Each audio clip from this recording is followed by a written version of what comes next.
जम्मू कश्मीर प्रदेश Congress committee के सदर तारिक हमीद कुरा और एआईसीसी जनरल सेक्रेटरी जी अमीर के साथ और पार्टी के दीगर सीनियर लीडरों ने श्रीनगर में हमारी रियासत हमारा हक के बैनर तले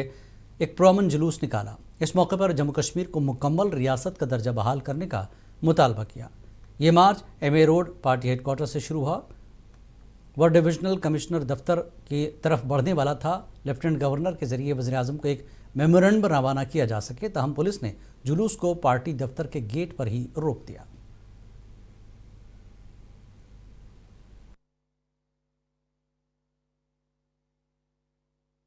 कांग्रेस के कारकुनान जो हैं, सीनियर कारकुनान दिल्ली की तरफ कूच करके वहाँ कोशिश होगी हमारी कि हम पार्लियामेंट का घेराव करें और जो हमारी आवाज़ है, जम्मू कश्मीर के लोगों के जज्बात, एहसासात, ख्वाहिशात और ज़रूरियात को मद्देनज़र रखते हुए जो कांग्रेस पार्टी ने एक कलीदी रोल अदा किया है पिछले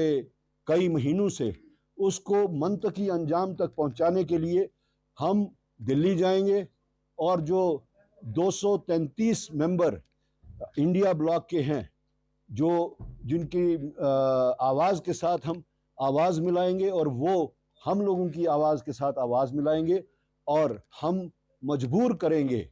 गवर्नमेंट ऑफ इंडिया को कि वो इसी सेशन में स्टेटहुड का बिल जो है, वो रेस्टोरेशन का बिल जो है, वो इंट्रोड्यूस करें।